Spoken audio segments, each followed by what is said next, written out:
साथियों पिछली परीक्षा की अगर बात करते हैं एसएससी जीडी की, तो पिछली परीक्षाओं पर आधारित है आज की ये क्लास। यानी कि आज की इस वीडियो में साथियों जितने क्वेश्चंस आप लोग देखेंगे एसएससी जीडी के प्रीवियस ईयर क्वेश्चन है साथियों, ये सभी के सभी। तो अगर आप अपनी तैयारी को देखना चाहते हैं, आंकना चाहते हैं, आप चाहते हैं कि हमारी तैयारी कितनी हो चुकी है ये चेक करना चाहते हैं, तो इन प्रीवियस ईयर क्वेश्चंस को जरूर देखिएगा, क्योंकि यहां से आपको मालूम पड़ेगा कि ऐसा अगर पेपर आ जाता है तो कितने सवाल आप बिल्कुल सही कर सकते हैं। आज की कट ऑफ की अगर हम साथियों बात करें कि अगर ऐसा पेपर आ जाता है तो कट ऑफ कितनी जाती है, देखिए हिंदी के मैंने लिए हैं पूरे के पूरे 20 सवाल, इसमें आपको साथियों 15 से 16 सवाल सही करना चाहिए। उसी प्रकार जीके के साथियों और करंट अफेयर के मैंने लिए हैं पूरे के पूरे 20 सवाल, और इसमें जो आपका स्कोर होना चाहिए वो 11 से 12 प्रश्नों का होना चाहिए। उसके बाद रीजनिंग को हम लोग देखेंगे और मैथ को देखेंगे, और इसके बारे में भी मैं आपको बताऊंगा कि इसमें कितने क्वेश्चन आपके सही होना चाहिए। यानी कि कुल मिला के साथियों इन 40 सवालों में से तकरीबन अगर बात करें 27 के आसपास का स्कोर आप लोग करने की कोशिश करिएगा। तो पहला सवाल साथियों आपकी स्क्रीन पर है, यहां पर आपसे देखिए क्या पूछा जा रहा है। कह रहे कि इतिहास का जानकार को क्या कहा जाता है। अच्छा, अगर आपसे पूछा जाए जो इतिहास से संबंध रखता है, क्या जो इतिहास से संबंध रखता है उसको क्या कहा जाता है? इतिहास से संबंध रखने वाले को साथियों क्या कहा जाता है? ऐतिहासिक कहा जाता है। अच्छा, प्रागैतिहासिक भी आपसे कई बार पूछा जा चुका है, लिखित इतिहास से पहले का। यानी कि अभी आपको पता है कि लिखित इतिहास है, लेकिन जब लिखित इतिहास नहीं था तो उससे पहले उसको क्या कहा जाता था साथियों? उसको प्रागैतिहासिक कहा जाता था।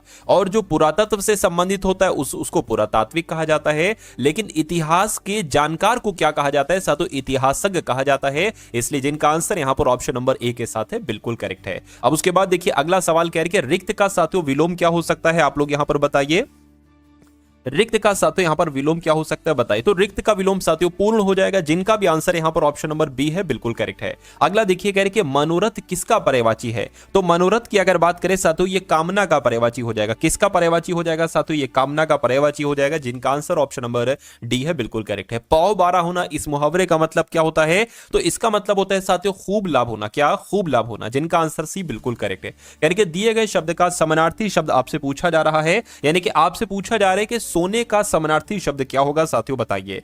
तो अगर बात करते हैं साथियों सोने का समानार्थी शब्द यहां पर क्या हो सकता है बताइए। देखिए हिरण्य होगा, मैं कहूंगा बिल्कुल साथियों हिरण्य ही एक तरीके से हो जाएगा। अगर आपसे साथियों रत्नाकर के बारे में पूछा जाए, रत्नाकर का मतलब पता क्या होता है? सागर भी कहते हैं और साथियों समुद्र भी कहा जाता है। सागर भी कहते हैं और साथियों समुद्र भी कहा जाता है। उसके अलावा कलत्र की अगर बात करें, कलत्र किसको कहा जाता है? कलत्र साथियों पत्नी को कहा जाता है। क्या? पत्नी को कहा जाता है। अगले नंबर का सवाल कह रहे कि मृग जैसी आंखों वाली स्त्री के लिए एक शब्द अगर मैं आपसे पूछूं तो आप साथियों किसका मुझे बताएंगे। तो अगर बात करते हैं साथियों मृगनयनी का आपका क्या राइट आंसर होगा? बिल्कुल सही। आप लोगों को याद रखना है कि मृग जैसी आंखों वाली स्त्री के लिए एक शब्द अगर आपसे पूछा जाए तो मृगनयनी आपको बता देना है। अगला देखिए कह रहे खूब लड़ी मर्दानी, वो तो अहल्या थी या वो तो झांसी वाली रानी थी या वो तो अनुसुईया थी या रानी पद्मावत थी? तो मैं कहूंगा वो तो झांसी वाली रानी थी। जिनका भी आंसर ऑप्शन नंबर बी है बिल्कुल करेक्ट हो जाता। भाई बहुत बढ़िया, वेरी गुड क्लास। अब साथियों इस सवाल को देखिए कह रहे कि मनोरंजन भी जीवन के लिए उतना ही आवश्यक अनावश्यक है जितना अध्ययन। मतलब यहां पर क्या अनावश्यक आएगा या आवश्यक आएगा या प्रतिबंधित आएगा या शानदार आएगा?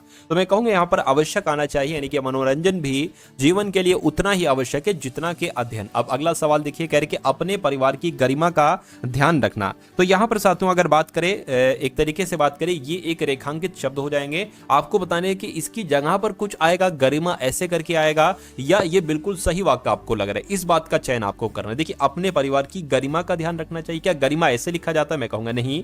गरिमा ऐसे लिखा जाता है, ऐसे लिखा जाता है? नहीं। देखिए ऐसे तो लिखा जाता, देखिए ऐसे भी नहीं लिखा जाता, ऐसे लिखा जाता है। तो मैं कहूंगा ये तो पूरा वाक्य सही है। तो मैं कहूंगा कि किसी बदलाव की आवश्यकता नहीं है। आंसर आपका ऑप्शन नंबर बी हो जाएगा। अब उसके बाद देख लीजिए अगले नंबर का साथियों सवाल है, कहा जा रहा है कि संकीर्ण का विलोम क्या होता है? तो संकीर्ण की अगर बात करें, संकीर्ण का विलोम साथियों क्या हो जाएगा? विस्तीर्ण हो जाएगा। क्या हो जाएगा साथियों? आप लोगों को मालूम होना चाहिए, विस्तीर्ण हो जाएगा। अगर यहां पर हम लोग बात करते हैं साथियों, अगर हम यहां पर बात करते हैं, ऐसे भी सवाल आपसे पूछा जाएगा कि विस्तीर्ण का विलोम क्या होता है? तो विस्तीर्ण का विलोम साथियों आपको संकीर्ण बताना है। ये दोनों बातें आप लोग साथियों ध्यान रखेंगे। चलिए भाई अब उसके बाद देख लीजिए अगला सवाल कह रहे कि इस प्रकरण में उसके साथ उचित न्याय किया जाएगा। ठीक है, दिए गए वाक्य में कि किस भाग में आपको बताना है कि त्रुटि है इस प्रकरण में। ठीक है, उसके साथ उचित न्याय, ठीक है, उचित न्याय किया जाएगा। अब देखिए न्याय तो हमेशा उचित ही होता है, ऐसा थोड़ी ना गलत न्याय, अच्छा न्याय, ऐसे ऐसे नहीं होगा। तो यहाँ पर उचित शब्द नहीं आना चाहिए, ये होना चाहिए इस प्रकरण में उसके साथ न्याय किया जाएगा। तो मैं कहूंगा यहाँ पर दिक्कत है, दिक्कत यहाँ पर है, तो यही आपका राइट आंसर है। अगला सवाल देखिए, यानी कि हवा से बातें करना, इस मुहावरे का मतलब क्या होता है? ऊंचा उड़ना, पक्षियों की भाषा समझना, अकेले रहना, तेज गति से चलना। तो तेज गति से चलने को ही कहा जाता है साथियों हवा से बातें करना, जिनका आंसर यहाँ पर ऑप्शन नंबर डी के साथ है। मैं कहूंगा आंसर आपका बिल्कुल करेक्ट है। अगला सवाल, यानी कि सही वर्तनी वाले शब्द का चयन कीजिए। अब आपको बताना है षष्ठ कैसे लिखा जाता है। ऐसे नहीं, ऐसे नहीं, ऐसे नहीं साथियों, जैसे आपका ऑप्शन नंबर डी में लिखा हुआ है ना, ऐसे लिखा जाता है। उसके बाद देखिए क्या कहा जा रहा है साथियों, कह रहे दिए गए वाक्य में रेखांकित अंश को प्रतिस्थापित करने के लिए सबसे उपयुक्त विकल्प का चयन कीजिए। मैं 2 घंटे से आपकी प्रतीक्षा देख रखा हूं। तो देख रखा हूं थोड़ी ना आना चाहिए साथियों, ठीक है, ये आना चाहिए मैं 2 घंटे से आपकी प्रतीक्षा कर रहा हूं, ये होना चाहिए। या सुन रहा हूं भी नहीं, गुन रहा हूं भी नहीं, खा रहा हूं भी नहीं होना चाहिए। मैं कहूंगा वाक्य आपका पूरा क्या बनेगा, मैं 2 घंटे से आपकी प्रतीक्षा कर रहा हूं। उसके बाद देखिए कह रहे कि जीतने की इच्छा को साथियों क्या कहा जाता है, ये आपसे यहां पर पूछा जा रहा है। तो जीतने की इच्छा के लिए साथियों क्या शब्द आ जाएगा, जिगीषा शब्द आ जाएगा। और राइट आंसर आपका जो हो जाएगा वो ऑप्शन नंबर बी हो जाएगा। अगला देखिए, अगला सवाल देखिए, कह रहे कि संक्षिप्त का विलोम क्या होता है साथियों। तो संक्षिप्त की अगर बात करें, संक्षिप्त का विलोम विस्तृत होता है। क्या होता है साथियों, संक्षिप्त का विलोम विस्तृत होता है। अगर लिखित के बारे में आपसे पूछा जाए कि लिखित का विलोम क्या होता है, तो लिखित का विलोम होता है साथियों मौखिक। क्या लिखित का विलोम क्या होता है साथियों, मौखिक होता है। अगर आपसे पूछ लिया जाए संकुचित का विलोम क्या हो जाएगा, तो संकुचित का विलोम साथियों क्या हो जाएगा, विस्तृत हो जाएगा। संकुचित का विलोम क्या हो जाएगा, विस्तृत हो जाएगा। और संक्षिप्त का विलोम क्या हो जाएगा, विस्तृत हो जाएगा। चलिए भाई, अब उसके बाद देखिए अगले नंबर का सवाल क्या कहा जा रहा है, कह रहे कि सही वर्तनी वाले शब्द का आप लोग चयन कीजिए। तो सही वर्तनी कौन से शब्द की लिखी, यानी कि संग्रहित कैसे लिखा जाता है। तो संग्रहित की अगर बात करें, जैसे आपका ऑप्शन नंबर सी में लिखा हुआ है ना, ऐसे लिखा जाता है। अब अगला सवाल देखिए, कह रहे कि बैंक का कर्ज चुकाकर वह दयनीय हो गया, वह उर्ण हो गया, वह खाली हो गया, या वह संतुष्ट हो गया। यहां पर खाली जगह में क्या आ जाएगा साथियों, शब्द ऑप्शन नंबर बी वाला आपका शब्द यहां पर आ जाएगा, बिल्कुल सही तरीके से आ जाएगा, ठीक है ना। यानी कि पूरा वाक्य बनेगा बैंक का कर्ज चुकार वह, ठीक है, चुकाकर वह उर्ण हो गया, ये होना चाहिए। अब उसके बाद देखिए अगला सवाल, यानी कि अपमान का साथियों विलोम क्या हो सकता है। तो अपमान का विलोम क्या होगा, स्वाभिमान होगा, ठीक है। देखिए स्वाभिमान का अगर आपसे विलोम पूछा जाए ना, तो स्वाभिमान का विलोम क्या हो जाएगा, हीन भाव हो जाएगा। क्या हो जाएगा साथियों, हीन भाव हो जाएगा। अगर आपसे पूछा जाए सत्कार का विलोम क्या होता है साथियों, सत्कार का विलोम क्या होता है, तिरस्कार होता है। क्या होता है साथियों, तिरस्कार होता है। और अभिमान का विलोम एक तरीके से क्या हो जाएगा साथियों, फटाफट बताइए आप लोग कमेंट करके। और अपमान की अगर बात करते हैं, अपमान का विलोम क्या हो जाएगा साथियों, सम्मान हो जाएगा। राइट आंसर अगर आपका है ऑप्शन नंबर बी, तो बिल्कुल करेक्ट है। चलिए अब उसके बाद देखिए अगले नंबर का सवाल आपकी स्क्रीन पर, कह रहे कि यमुना का समानार्थी शब्द बता दीजिए। तो यमुना का समानार्थी शब्द की अगर बात करें, तो यहां पर कृष्णा आपका राइट आंसर हो जाएगा। क्या हो जाएगा साथियों, कृष्णा आपका यहां पर राइट आंसर हो जाता है। चलिए यहां पर एक शब्द लिखा हुआ है अलकनंदा। अलकनंदा पता किसे कहा जाता है, ये गंगा का समानार्थी है। ये गंगा का समानार्थी है, ये भागीरथी का समानार्थी है। गंगा का समानार्थी है, भागीरथी का समानार्थी है। इसी को साथियों मंदाकिनी भी कहा जाता है। क्या, इसी को साथियों मंदाकिनी भी कहा जाता है, ये आप लोग ध्यान रखेंगे। अच्छा देवनदी की बात करें, तो देवनदी किसके, देवनदी के पर्यायवाची क्या क्या बन सकते हैं। एक तो बन सकता है सुरसरिता। क्या, एक बन सकता है साथियों सुरसरिता। क्या बन सकता है, सुरसरिता बन सकता है। उसके अलावा साथियों जाह्नवी भी बन सकता है, जाह्नवी बन सकता है, ठीक है ना। ये सारी चीजें आप लोग यहां पर याद रखेंगे भाई, बहुत बढ़िया, वेरी गुड क्लास। अब साथियों यहां से आपके सामने जीके के क्वेश्चन शुरू हो चुके हैं और करंट अफेयर के कुछ इंपॉर्टेंट क्वेश्चंस हम लोग देखेंगे। तो इन सभी सवालों को देखिए, सभी के सभी साथियों बहुत इंपॉर्टेंट हैं। और जो इससे संबंधित जानकारी आपको बताऊं ना, वो भी साथियों आपको देखते रहना है। यानी कि अंतिम शुग शासक की हत्या उसके मंत्री वासुदेव ने की थी, जिसने आगे चलकर कौन से वंश की स्थापना की। ठीक है, अगर यहां पर आपसे बात करी जाए कि अंतिम शुग शासक का नाम क्या था, तो साथियों देवभूति था। यानी कि देवभूति की साथियों हत्या की थी। क्या, देवभूति की साथियों उसके मंत्री वासुदेव ने हत्या की थी और बाद में चलकर साथियों कर्ण वंश की स्थापना की। तो किसने की साथियों, वासुदेव ने कर्ण वंश की स्थापना की, ये भी आप लोग याद रखेंगे। उसके बाद देखिए कह रहे कि निम्नलिखित में से किस सूक्ष्म जीवी के कारण साइट्रस कैंसर होता है। साइट्रस कैंसर की अगर बात करें ना, तो ये कैंसर साथियों पौधों में होता है। क्या, ये कैंसर की बात करें तो पौधों में होता है, जैसे कि नींबू में हो जाएगा, ठीक है, नींबू में हो जाएगा। या अगर बात करते हैं ये अंगूर में हो जाएगा, किस में हो जाएगा, अंगूर में हो जाएगा। तो ये किसकी वजह से होता है साथियों, ये किसकी वजह से होता है, ये बैक्टीरियाज की वजह से होता है, ये जीवाणु की वजह से होता है। ठीक है, जब ये हो जाता है ना किसी पौधे में, तो उसकी पत्तियां हैं, टहनियां हैं, फल हैं, ये खराब से होने लगते हैं। तो कुल मिला के निम्नलिखित में से किस सूक्ष्म जीव के कारण, मैं कहूंगा जीवाणु यानी कि बैक्टीरिया के कारण साइट्रस कैंसर होता है। किसमें होता है, पौधों में होता है, जैसे नींबू हो गया, अंगूर हो गया, ठीक है ना। चलिए अब उसके बाद देखिए साथियों अगले नंबर का सवाल है, कह रहे कि भारत के संविधान की प्रस्तावना में निम्नलिखित में से कौन सा शब्द सम्मिलित नहीं है। अब आपको यह मालूम होना चाहिए साथियों कौन कौन से शब्द सम्मिलित हैं, ये आपको यहां पर बताना है। देखिए, एक संविधान में संशोधन किया गया था जिसका नाम है साथियों 42वां संविधान संशोधन। क्या आप लोग याद रखेंगे जो मैं आपको बता रहा हूं, 42वां संविधान संशोधन आप लोग ध्यान रखेंगे। इस संशोधन के ये संशोधन हुआ कब था, तो ये 1976 में साथियों संशोधन हुआ था। इस संशोधन करते समय साथियों इसमें कुछ शब्द जोड़े गए थे, जैसे कि समाजवादी शब्द इसमें जोड़ा गया था। उसके अलावा साथियों पंथ निरपेक्ष शब्द जोड़ा गया था। क्या समाजवादी हो गया, पंथ निरपेक्ष शब्द हो गया, और अखंडता, क्या अखंडता एक शब्द साथियों इसमें जोड़ा गया था। तो ये 3 शब्द इसमें जोड़े गए थे। ठीक है, तो मैं कहूंगा एक तरीके से अगर यहां पर हम बात करते हैं तो ये 3 शब्द जोड़े गए थे। यहां पर आपसे पूछा जा रहा है कि संविधान की प्रस्तावना में निम्नलिखित में से कौन सा शब्द नहीं जोड़ा गया था, तो साथियों पूंजीवादी शब्द नहीं जोड़ा गया था, नहीं जोड़ा गया था, तो यही आपका राइट आंसर हो जाएगा। ठीक है, यहां पर अगर बात करें एक सवाल और आपसे पूछा जाता है कि संविधान की कुंजी किसे कहा जाता है, तो संविधान की प्रस्तावना को क्या कहा जाता है, संविधान की प्रस्तावना को ही संविधान की कुंजी कहा जाता है। संविधान की प्रस्तावना को संविधान की कुंजी कहा जाता है, ये आपको साथियों मालूम होना चाहिए। अब उसके बाद देखिए कह रहे कि 26वीं विश्व ऊर्जा कांग्रेस 2024 का आयोजन कहां पर किया गया था, तो इसका आयोजन साथियों नीदरलैंड में किया गया। कहां पर किया गया है साथियों, इसका आयोजन नीदरलैंड में किया गया है और नीदरलैंड के रॉटरडैम में किया गया। कहां पर किया गया, नीदरलैंड के रॉटरडैम में किया गया है, ये आपको मालूम होना चाहिए। अब उसके बाद देखिए अगले नंबर का सवाल साथियों आपकी स्क्रीन पर है। इस सवाल को देखिए, कह रहे कि हसदेव और जोंक नदियां भारत के किस राज्य में पाई जाती हैं। तो इन नदियों की जब हम साथियों बात करते हैं तो ये कहां पर पाई जाती हैं, छत्तीसगढ़ में पाई जाती हैं। कहां पर साथियों ये नदियां, ये छत्तीसगढ़ में पाई जाती हैं। उसके बाद देखिए निम्नलिखित में से किसने प्रसिद्ध कोहिनूर हीरा, क्या कोहिनूर हीरा और शाहजहां के रत्न जड़ित मयूर सिंहासन, यानी कि कोहिनूर हीरा और मयूर सिंहासन को छीन लिया था, यह आपसे कुल मिला के पूछा जा रहा है। देखिए एक शासक था जिसका नाम था नादिर शाह। क्या इसका नाम क्या था साथियों, इसका नाम था नादिर शाह। इसका कार्यकाल की अगर बात करें 1336 से लेकर 1347 तक साथियों इसका कार्यकाल रहा। और ये कहां का शासक था साथियों, ये ईरान का शासक था। ये सब सवाल आपसे पूछे जाते हैं। अच्छा, ईरान को फारस भी कहा जाता था, तो ये ईरान का सम्राट था, यानी कि ये फारस का सम्राट था। इसका कार्यकाल तो 1736 से स्टार्ट हुआ था। तो इसने किया क्या साथियों, 1739 में इसने दिल्ली पर आक्रमण किया। कहां पर साथियों आक्रमण किया, इसने दिल्ली पर आक्रमण किया। साथियों ये जो चीजें मैं आपको बता रहा हूं, ये सारी की सारी चीजें ये आप लोगों को याद हो रही हैं। अच्छा, उस समय दिल्ली का शासक कौन था साथियों, उस समय दिल्ली की अगर बात करें मोहम्मद शाह था। ठीक, और मोहम्मद शाह को तो आप लोग जानते हैं, ठीक, कि बहुत अच्छे शासकों में उसका नाम नहीं आया है। तो नादिर शाह ने क्या किया साथियों, दिल्ली पर इसका शासन था उस समय, तो इसको हरा दिया, अच्छी बुरी तरह हराया। और एक तरीके से नादिर शाह साथियों यहां से क्या क्या ले गया, यहां से 70 करोड़ रुपए ले गया। क्या क्या ले गया साथियों, 70 करोड़ रुपए की धनराशि ले गया। और जो शाहजहां का बनवाया हुआ जो मयूर सिंहासन था, ठीक है, मयूर सिंहासन को क्या कहा जाता है साथियों, तख्ते ताउस भी कहा जाता है। क्या तख्ते ताउस भी कहा जाता है, ये आप लोग ध्यान रखें, कभी सवाल आपसे पूछा जा सकता है। तो उसके अलावा साथियों कोहिनूर हीरा था, तख्ते ताउस था, जिसको मयूर सिंहासन, ये सब नादिर शाह साथियों ले गया था। कहां ले गया था, फारस ले गया था, यानी कि ये ईरान ले गया था। ठीक है, तो कुल मिला के मैं कह सकता हूं नादिर शाह इस सवाल का सही जवाब हो जाना चाहिए। और जब हम बात करते हैं साथियों नादिर शाह की, एक सवाल और पूछा जाता है, आपसे पूछा जाएगा कि ईरान का नेपोलियन किसे कहा जाता है। क्या पूछा जाएगा, ईरान का नेपोलियन किसे कहा जाता है, तो नादिर शाह को साथियों ईरान का नेपोलियन कहा जाता है। उसके बाद देखिए अगले नंबर का सवाल है आपकी स्क्रीन पर, कहने के युद्ध क्षेत्र में अपने दुश्मनों पर जीत का जश्न मनाने के लिए नागालैंड की चांग जनजाति, ठीक है, कौन सा नृत्य करती है। पहली बात तो आप लोग ध्यान रखेंगे, चांग जनजाति कहां निवास करती है, नागालैंड में करती है। ये कौन सा नृत्य करती है, तो ये चांगलो नृत्य करती है। कौन सा नृत्य करती है साथियों, चांगलो नृत्य करती है। ये आप लोग यहां पर आपको याद रखना है, ठीक है ना।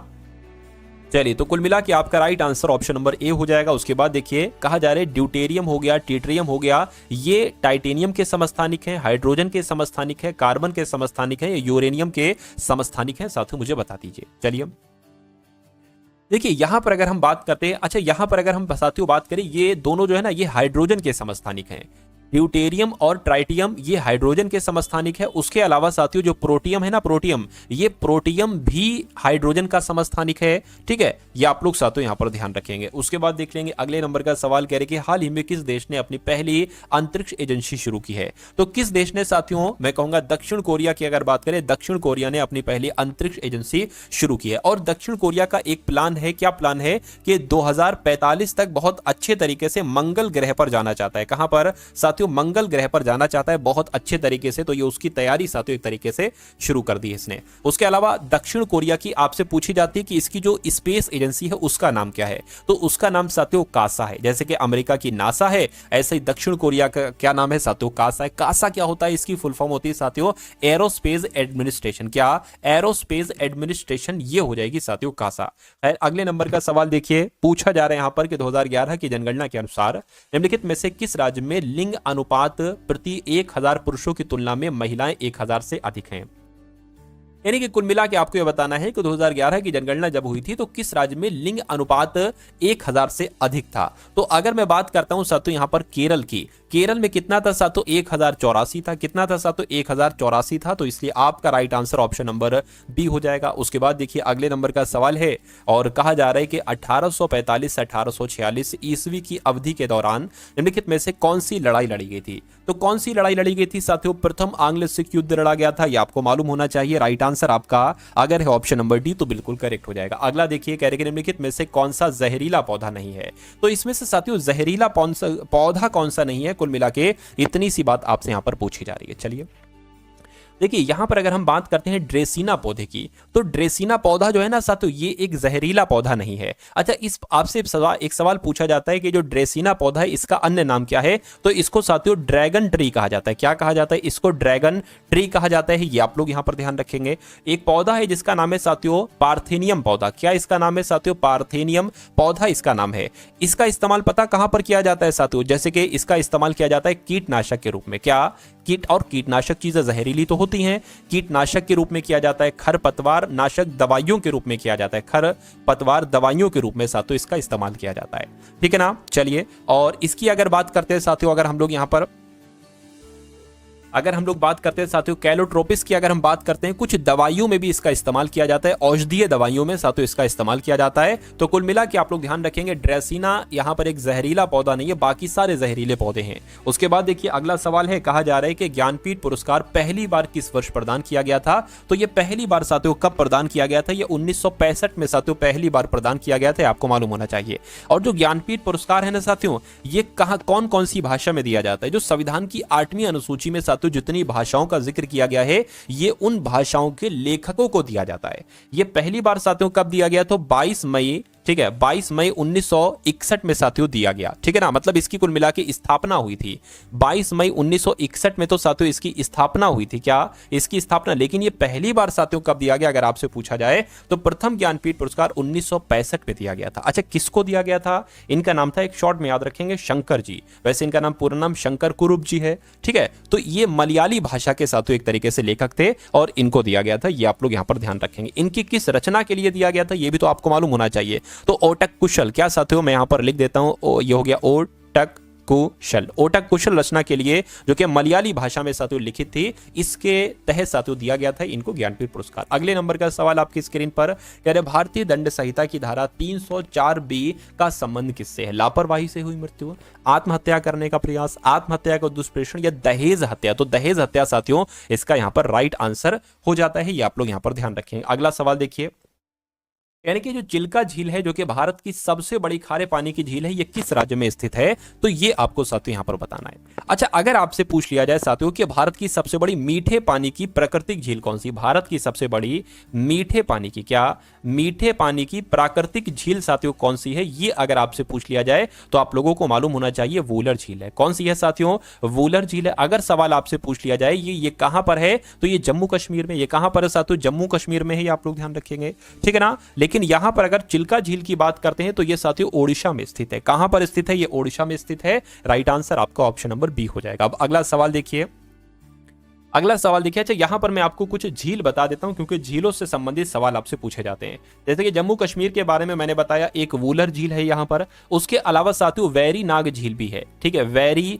नाग झील भी है। वैरीनाग झील कहां पर है साथियों? जम्मू कश्मीर में है। उसके अलावा अगर बात करते हैं शेषनाग झील कहां पर है, क्या साथियों? शेषनाग झील कहां पर है साथियों? शेषनाग झील भी एक तरीके से जम्मू कश्मीर में ही स्थित है। जिसमें अंत में नाग आ जाए समझ लेना वो जम्मू कश्मीर में ही झील स्थित होगी। उसके अलावा अगर बात करते हैं साथियों नैनीताल झील कहां पर स्थित है, बताइए जरा। नैनीताल झील कहां पर स्थित है? तो ये उत्तराखंड में स्थित है। कहां पर? उत्तराखंड में स्थित है। उसके अलावा एक तरीके से बात करें सातताल झील कहां पर स्थित है, क्या सातताल झील कहां पर स्थित है? तो ये भी साथियों उत्तराखंड में ही स्थित है, ये आप लोगों को मालूम होना चाहिए। चलिए अब अगले नंबर का सवाल देखिए, कहा जा रहा है कि निम्नलिखित में से कौन सा स्मारक खिलजी राजवंश के द्वारा बनवाया गया था, बताइए। चलिए देखिए, खिलजी राजवंश की जब हम बात करते हैं तो खिलजी राजवंश से पहले साथियों कौन सा वंश था? गुलाम वंश था। कौन सा वंश था साथियों? गुलाम वंश था, ये आपको मालूम होना चाहिए। जब गुलाम वंश खत्म हुआ लगभग 1290 में साथियों ये इसकी समाप्ति हुई, और ठीक है इसकी समाप्ति हुई, और उसके बाद खिलजी वंश आपका साथियों जो शुरू हुआ एक तरीके से, उसके बाद ही साथियों स्थापना की गई खिलजी वंश की। और खिलजी वंश की अगर बात करें तो खिलजी वंश की स्थापना किसके द्वारा की गई थी? फिरोज खिलजी के द्वारा की गई थी। किसके द्वारा की गई थी साथियों? फिरोज खिलजी के द्वारा साथियों इसकी स्थापना की गई थी, आप लोग याद रखेंगे, ठीक है ना। अच्छा, यहां पर जिक्र किसका है? खिलजी राजवंश के द्वारा बनवाया गया था। इसमें से कौन सा स्मारक? तो मैं आपको बता देता हूं। देखिए, जो अलाई दरवाजा है ना साथियों, अलाई दरवाजा खिलजी राजवंश के द्वारा ही बनवाया गया था, ये आपको मालूम होना चाहिए। अलाई दरवाजा कहां पर है? अच्छा, एक बात मैं आपको साथियों बतला देता हूं कि जो दिल्ली में एक तरीके से, क्या दिल्ली की अगर बात करें, दिल्ली में साथियों आपने भी देखा होगा, दिल्ली में एक जगह है मेहरौली। दिल्ली में एक जगह है साथियों जिसका नाम है मेहरौली।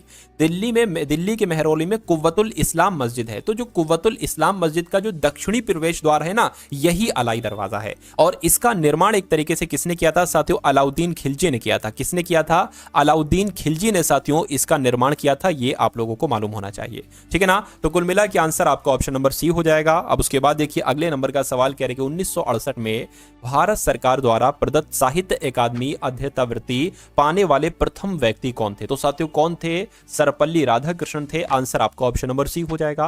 निम्नलिखित में से किसने महाराज अधिराज की उपाधि धारण करने वाले प्रथम मुगल सम्राट थे? तो किसकी बात चल रही है साथियों? चंद्रगुप्त प्रथम की बात चल रही है, ठीक है ना। इन्होंने ही साथियों महाराज अधिराज की उपाधि धारण की थी। अगला देखिए, कह रहे कि महानवमी डिब्बा का ऐतिहासिक महत्व निम्नलिखित में से किस राजवंश से जुड़ा हुआ है? तो ये महानवमी डिब्बा ये कहां पर है? ये कर्नाटक में है।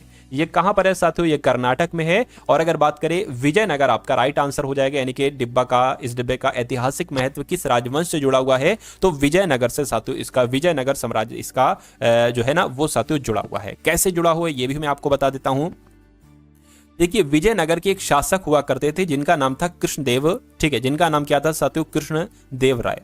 तो कृष्णदेव राय ने क्या किया? उदयगिरी पर जा साथियों जो हमला किया था, और उदयगिरी पर इनको जो जीत हासिल हुई थी साथियों, उसके बाद ही इन्होंने एक तरीके से क्या किया था? महानवमी डिब्बे का निर्माण करवाया था। तो कुल मिला के राइट आंसर आपका ऑप्शन नंबर डी हो जाएगा। अब अगला सवाल देखिए, कहा जा रहा है कि अलाउद्दीन खिलजी द्वारा लगाया गया जो खराज कर है, यह किसान की उपज के 10% हिस्से के बराबर है, ठीक है ना, या 50% या 25 या साथियों 20? तो मैं कहूंगा 50% यहां पर आ जाएगा। 50% एक बहुत बड़ा कर हुआ, खराज कर जो था। तो कुल मिला के राइट आंसर आपका ऑप्शन नंबर बी हो जाएगा। अगला सवाल देखिए अब आप लोग, तो यहां से साथियों आपके सामने अब रीजनिंग के क्वेश्चन शुरू हो चुके हैं। इन सभी क्वेश्चंस को चेक करिएगा और देखिएगा कि आपका स्कोर साथियों कितना रहता है। तो साथियों नंबर सीरीज का सबसे पहला सवाल है, कह रहे कि 9 है, उसके बाद 28 आ गया है, उसके बाद साथियों 65 आ गया और फिर 126 है। आपको बताने कि अगला नंबर यहां पर क्या होगा, और उसके बाद 344 ही होना चाहिए।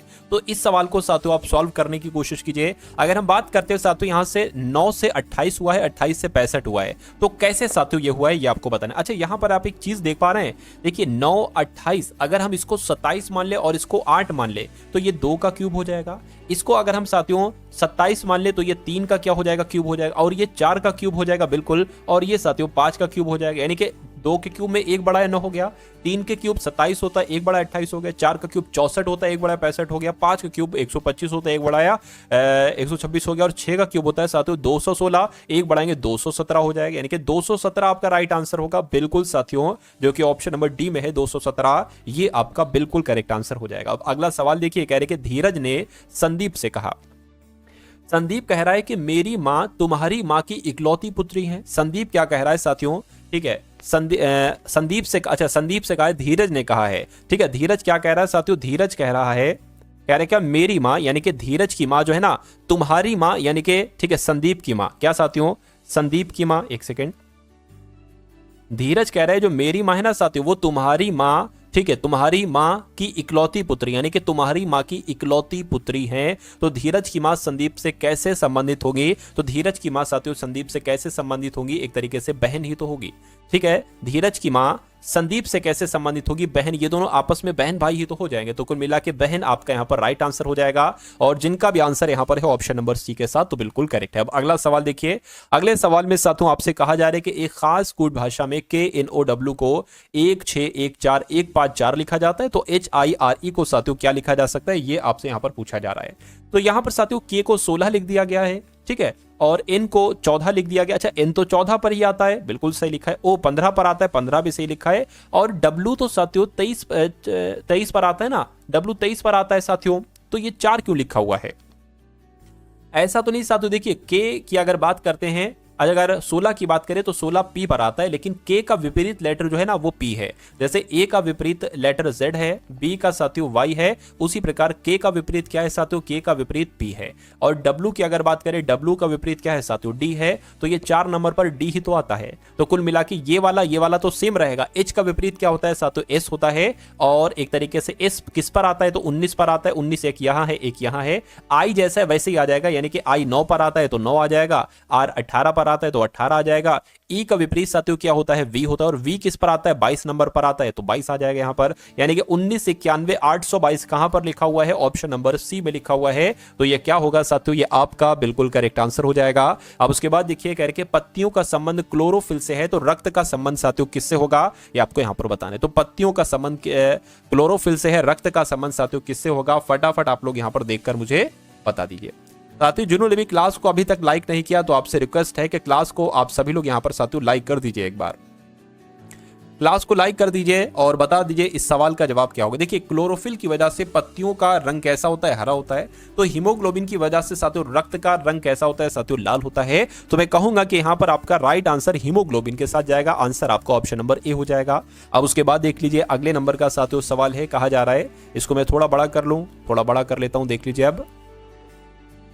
अब आपको बताना ये दर्पण में साथियों कैसा दिखेगा। देखिए जैसा Q है ये मैंने ऐसा बना दिया। E की अगर बात करें ऐसा कुछ दिखेगा, Z की बात करें कुछ ऐसा दिखेगा, R जैसा वैसा दिखेगा, R की अगर बात करें R ऐसा दिखेगा, G की अगर बात करें तो G कुछ ऐसा दिखेगा। तो ये कौन से ऑप्शन में आपको दिख रहा है साथियों, Q, E, Z, R, ये तो साथियों ऑप्शन नंबर C वाले में दिख रहा है। नीचे दिए गए विकल्पों में से उस संख्या का चयन कीजिए जो निम्न श्रृंखला में प्रश्नवाचक चिन्ह के स्थान पर आई है, यानी कि यहां पर कौन सा नंबर आएगा ये आपको बताना है। देखिए 2, 3, 4, 5, 6, 7, 8, 9, 10, तो यहां पर 9 आ जाना चाहिए क्या, 10 के बाद 13, 13 के बाद 12, 12 के बाद 17, 17 के बाद 14। अगर ये यहां तक होते नंबर 2 से लेकर 10 तक तो हम कह सकते थे कि भाई यहां पर 9 आ जाएगी। लेकिन इस 10 के बाद 13 हो गया और फिर उसके बाद 12 हो गया, फिर 17, फिर 14, तो इसलिए साथियों हमें थोड़ा दिक्कत लग रही है कि यहां पर मेरे हिसाब से शायद 9 ना आए, ये भी हो सकता है। तो अगर आप देखिए साथियों ऐसे करेंगे, 2 से 4 हो गया, 4 से 6 हो गया, 6 से 8 हो गया, 8 से 10 हो गया, 10 से 12 हो गया, 12 से 14 हो गया, यानी कि 2, 2, 2 का गैप है। उसके बाद 3 से साथियों 5 हुआ, 5 से 7 हुआ, 7 से क्या होगा, और उसके बाद साथियों 13 हुआ है, और उसके बाद साथियों 17 हुआ है। तो मुझे ऐसा यहां पर लग रहा है ये अभाज्य संख्याओं का है, यानी कि जो ऊपर वाले हैं नंबर वो अभाज्य संख्याएं हैं।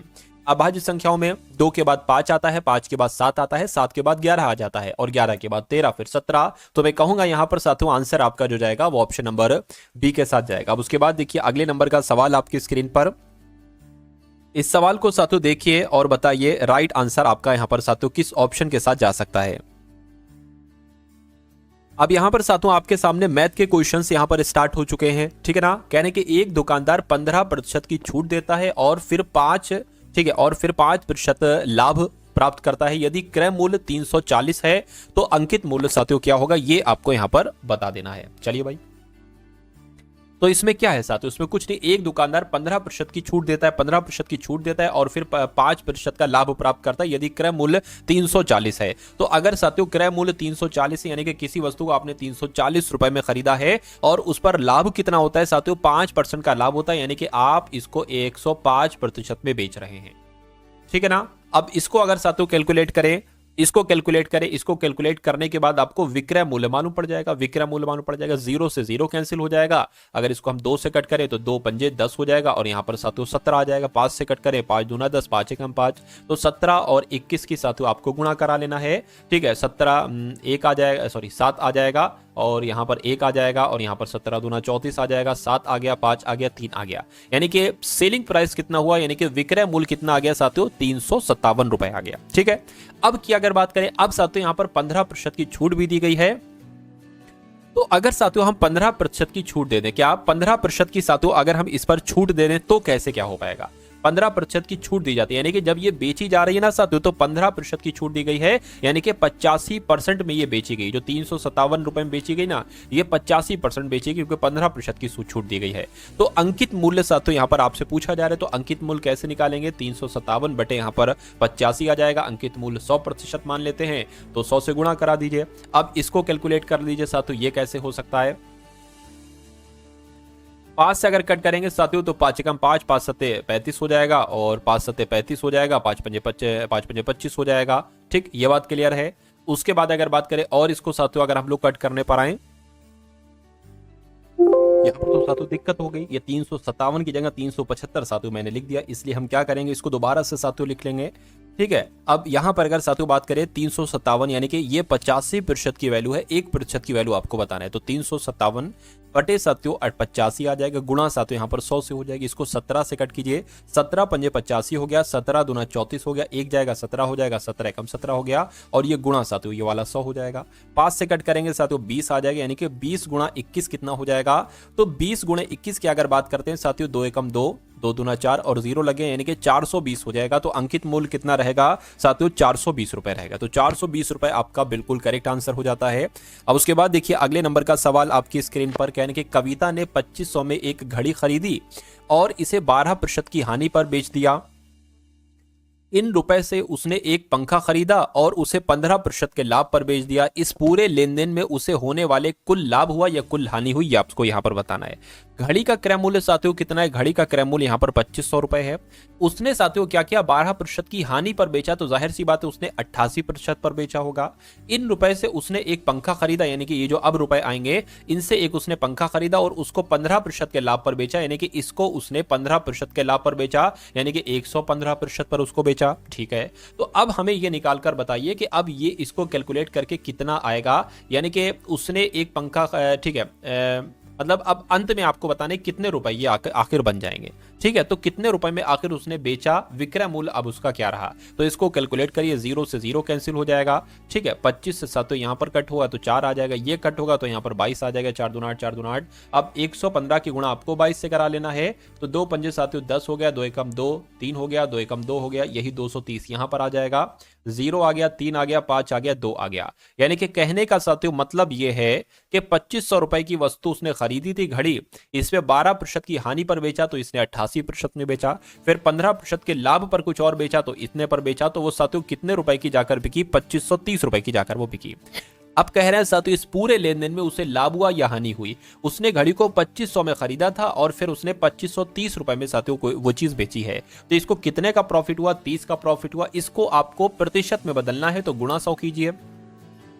नीचे क्या आ जाएगा, नीचे क्रय मूल्य आता है हमेशा, तो क्रय मूल्य कितना है साथियों, 2500 ये आ गया। 2 0 से 2 0 कैंसिल हो जाएंगे, इसको साथियों कट कर लीजिए बस। 5 छंग 30, 5 पंजे 25 हो जाएगा। और अगर कट करें साथियों 5 एकम 5, 5 एकम 5 पॉइंट लगाएंगे, एक बचा इसमें 0 हो जाएगा, 5 दूना 10, यानी कि 1.2% का लाभ होगा। और ऐसा कहां पर लिखा हुआ है, ऐसा साथियों ऑप्शन नंबर डी में लिखा हुआ है। अब उसके बाद देखिए अगले नंबर का सवाल है आपकी स्क्रीन पर, कह रहे कि एक दुकानदार 1500 में 35 दर्जन पेंसिल खरीदता है और उसे 40% लाभ पर बेचता है। बेचने के लिए 125 रुपए में कितनी पेंसिल बेचनी चाहिए, ये आपको यहाँ पर बताना है। चलिए इस सवाल को साथियों आसान तरीके से अगर मैं लगाऊं तो मैं कैसे लगा सकता हूं, देखिए कहने कि एक दुकानदार 1500 रुपए में 35 दर्जन पेंसिल खरीदता है, उसे 40% का लाभ प्राप्त करने के लिए 125 रुपए में कितनी पेंसिल बेचनी होगी। तो 40% के लाभ के लिए 35 दर्जन पेंसिलों का विक्रय मूल्य कितना होगा, तो साथियों कितना होगा, 1500 ठीक है, 40% के लाभ से तो 140% पर बेची गई। तो इनको कैलकुलेट कीजिए कितना आता है। 2 जीरो से 2 जीरो कैंसिल हो जाएंगे। 15 की गुणा जरा 14 से कराइए, 15 की गुणा 14 से कराइए साथियों। 5 चौक आपका 20 हो गया, 5 एकम 5 और 2 आपका 7 हो गया। ठीक है, 14 आ गया, 0 और आपका 11 और आपका 2 यानी कि 2100 यहाँ पर आ गया। यानी कि अगर 1500 रुपए के क्रय मूल्य वाला है, इसको 40% के लाभ पर बेचेंगे तो वो चीज 2100 रुपए की हो जाएगी। कितने रुपए की? 2100 रुपए की हो जाएगी। कहने का मतलब है 2100 रुपए में जो पेंसिलों की संख्या है, क्या 2100 रुपए में पेंसिलों की संख्या जो है, 2100 रुपए में सातों पेंसिलों की संख्या कितनी है? 35 दर्जन है। 35 दर्जन है यानी कि एक दर्जन में 12 पेंसिल होती है। टोटल पेंसिल हो गई, बिल्कुल हो गई। तो अगर मैं कहूं साथियों 2100 रुपए में पेंसिलों की संख्या इतनी है, ठीक है ना, तो 1 रुपए में अगर मैं आपसे कहूं 1 रुपए में पेंसिलों की संख्या कितनी होगी? 1 रुपए में पेंसिलों की संख्या साथियों कितनी होगी? तो कितनी हो जाएगी? 35 गुणा 12 बटे ये 2100 नीचे आ जाएगा यहां पर, ठीक है ना। तो ये 1 रुपए में पेंसिलों की संख्या इतनी हो गई, यानी कि 125 रुपए में पेंसिलों की संख्या कितनी होगी? जब 1 रुपए में इतनी है तो इसकी भी गुणा 125 से करो और इसकी भी गुणा 125 से करा दो, यानी कि 125 रुपए में पेंसिलों की संख्या इतनी होगी। तो इसको कैलकुलेट कर लो, आंसर आपका आपके सामने आ जाएगा। 7 से कट करे 7 पंजे 35 हो गया, 7 तियां 21 हो गया, ये कट हो गया। 5 से और कट करे साथियों 5 छंग आपका 30 हो गया, 0 आ गया। 12 से कट करे 12 कम 12, 12 पंजे 60, 5 से कट करे 25 यहां पर आ जाएगा। तो मैं कहूंगा 125 में 25 पेंसिल बेचनी चाहिए। तो 25 आपका साथियों जो होगा वो यहां पर बिल्कुल करेक्ट आंसर हो जाता है भाई। बहुत बढ़िया, वेरी गुड क्लास।